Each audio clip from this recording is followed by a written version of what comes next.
Hello and welcome to another StarCraft 2 co-op video. Today we'll be looking at another post from a Chinese forum about the upcoming mutation. Average difficulty.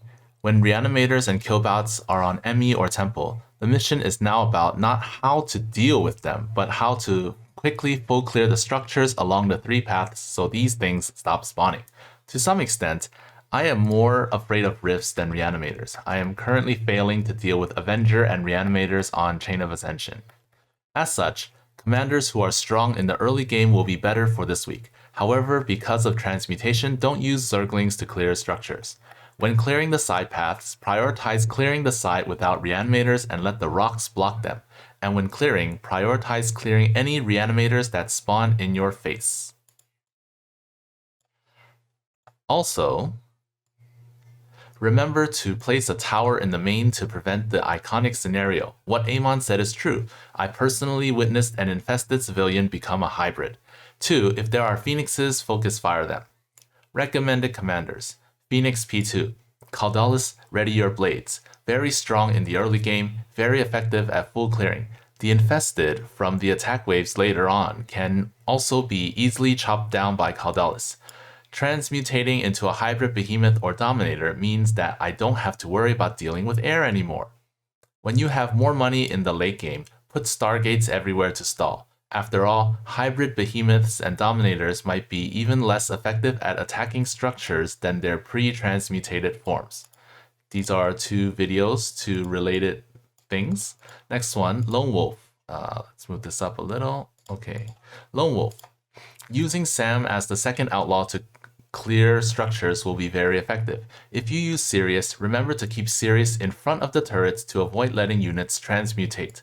If you use Sam as the second outlaw, I recommend having Tychus clear the defenders first and then have Tychus take another path while Sam takes out the structures rather than having each outlaw clear their own path.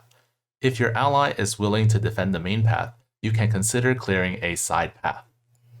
Whether or not to choose Blaze as the fifth outlaw depends on the enemy comp. Nobody says that you have to use Blaze against Walking Infested. Last time for Growing Threat, I used Cannonball. One grapple can kill a ton of Brootlings, and it can also take on multiple hybrids. Other commanders. Swan and Carax. Put towers on the high ground, then take out the reanimators when they get close with the drill or top bar. The layout of Temple is relatively simple. Whatever gets revived will just die. Leave the full clearing to your ally. Swan should remember to either leave a few blaster billies at the side rocks or remember to not let the drill take out the reanimators that are stuck there. If a reanimator is stuck at the rocks, the drill will take it out and then there will be infested civilians. The infested civilians might get revived and continue to take out the rocks, and then they will attack the player's workers. Also, you can consider placing a floating factory over the cliff in the northeast and hold position. If air hybrids transmutate, they will fall and stay there. As a side note, I don't think you need to put blaster billies at the rocks. You can just let the rocks go down and you have defenses at your bases. So even if they walk towards you and there are reanimators, you can just kill them. So you don't have to defend the rocks. That's my personal opinion. Next one, back to the post. Zeratul P3. P3 spinning can clear the map quickly, but if the enemy comp is strong and you don't clear the enemies with one swipe from DTs, the mission will be quite difficult starting from 18 minutes. P2's mid and late game are better. At 10 minutes for pattern B, you can use both top bars on both waves and clear both sides at the same time. As long as the ally is human, I personally prefer P2.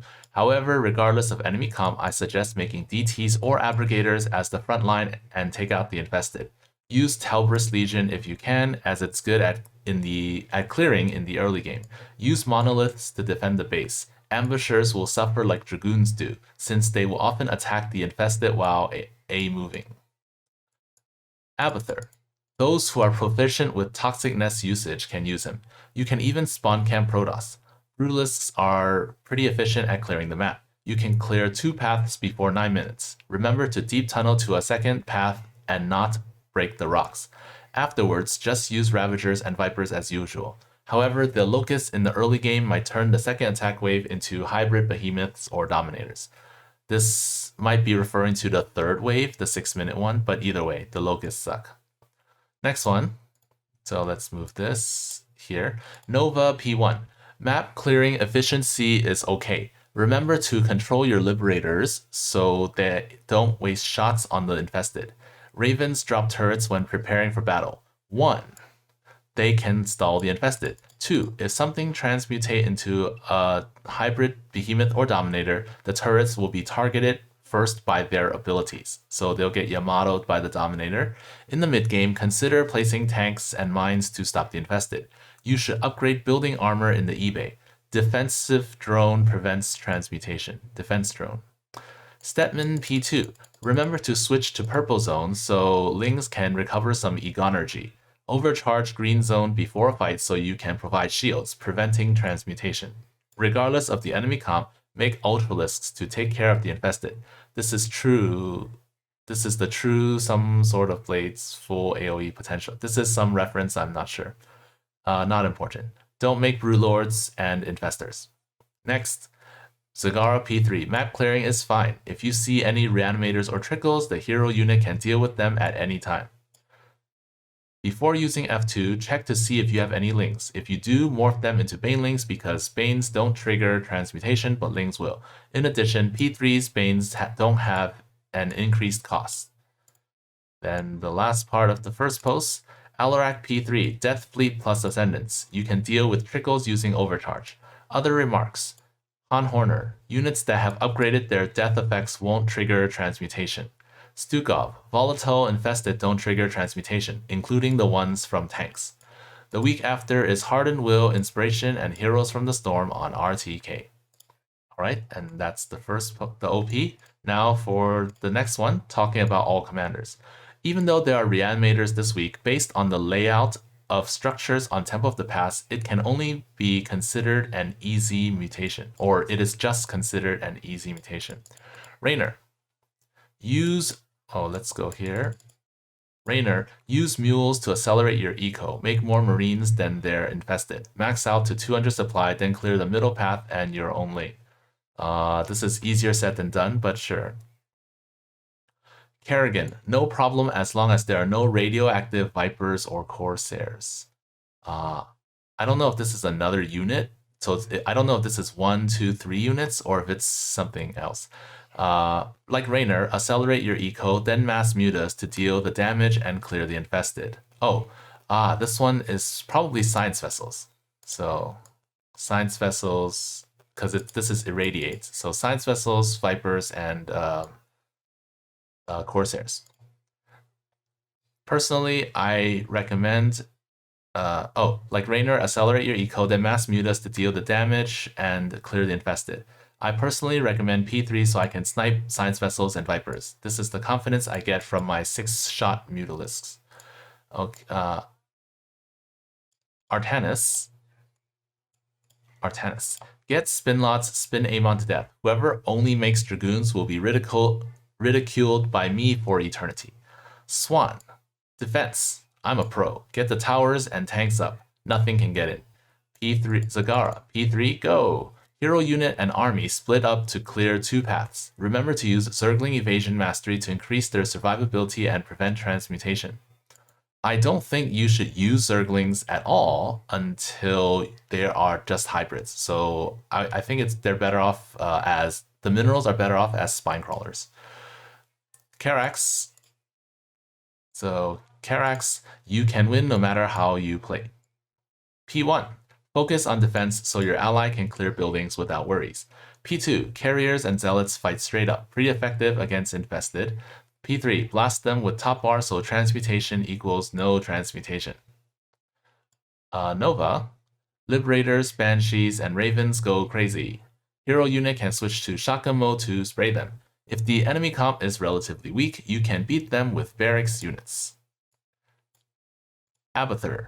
Brutalist's Cleave is so refreshing. Please come again. Orozu, Cloak DTs and Cloak Corsairs and DTs. Black hole them, chop the chickens. Han Horner, death effects don't cause transmutation. What kind of Indian programmer? That's what it says here. Mass Reapers and add Wraiths and BCs, then you just win. This is Also easier said than done. Stukov, don't feed transmutation. P1 Diamondbacks are great. P1 tanks are better. But yes, Diamondbacks are great. Alarak, a mutation where mass destroyers is the best. If there's a problem, use Empower Me. Can't go wrong. Tychus, Lone Wolf speedily clears 2 paths. Win. Dehaka, lots of popcorn. I can't eat it all. Make guardians with your gas. You can also choose to not make them. The walking infested are health packs. You also have the 3 pack leaders if there's an emergency. And then Phoenix. Oops. Here. Phoenix. If only there was a way to recover shields when attacking. The Rock Slapper says, why are there zombies in the mineral area? Manx.